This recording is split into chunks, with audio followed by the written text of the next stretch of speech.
Hello ನಮಸ್ಕಾರ.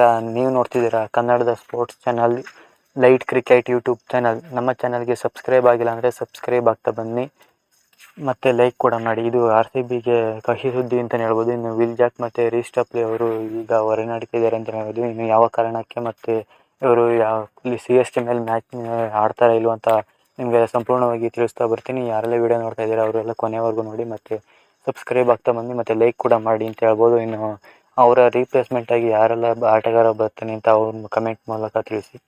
ಇನ್ನು R C B ಕಡೆ ನೋಡಿದರೆ ವಿಲ್ ಜಾಕ್ ಮತ್ತು ರೀಸ್ಟಪ್ಲಿ ಅವರು ಇನ್ನು ಸಿ ಎಸ್ ಕೆ ಮ್ಯಾಚ್ಗೆ ಅನ್ಅವೈಲೇಬಲ್ ಆಗಿರ್ತಾರೆ ಅಂತ ಹೇಳ್ಬೋದು. ಇನ್ನು ಇಂಗ್ಲೆಂಡ್ ಪ್ಲೇಯರ್ಸ್ ಯಾರೆಲ್ಲ ಇದ್ದಾರೆ ಅವರೆಲ್ಲರೂ ಕೂಡ ಅನ್ಅವೈಲೇಬಲ್ ಆಗ್ತಾ ಬರ್ತಾರೆ IPLಯಿಂದ. ಇನ್ನು ಇದು ಆರ್ ಸಿ ಬಿಗೆ ಬಿಗ್ ಬ್ಲೋ ಆಗಿದೆ ಅಂತ ಹೇಳ್ಬೋದು. ಇನ್ನು ತೊಂದರೆ ಕೂಡ ಆಗಿದೆ. ಇನ್ನು ಆರ್ ಸಿ ಬಿಯಲ್ಲಿ ಮೇನ್ ಬ್ಯಾಟರ್ ಆಗಿ ಆಡ್ತಿದ್ದಂಥ ವಿಲ್ ಜಾಕ್ ಅವರು ಹೊರನಡೆದಿದ್ದಾರೆ ಅಂತ ಹೇಳ್ಬೋದು. ಇನ್ನು ರೀಸ್ಟಪ್ಲಿ ಅವರು ಅಷ್ಟು ಎಫೆಕ್ಟಿವ್ ಆಗಲಿಲ್ಲ ಅಂದರೂ ಫರ್ಗ್ಯೂಸನ್ ಇದ್ದಾರೆ. ಇನ್ನು ವಿಲ್ ಜಾಕ್ ಅವ್ರಿಗೆ ರೀಪ್ಲೇಸ್ಮೆಂಟ್ ಆಗಿ ನಮ್ಮ ಕಡೆ ಇಲ್ಲ ಅಂತಲೇ ಹೇಳ್ಬೋದು. ಇನ್ನು ಗ್ಲೆನ್ ಮ್ಯಾಕ್ಸ್ವೆಲ್ ಬರುವಂಥ ಚಾನ್ಸಸ್ ಕೂಡ ಇದೆ ಅಂತ ಹೇಳೋದು. ಈ ವಿಷಯದಲ್ಲಿ ನಮಗೆ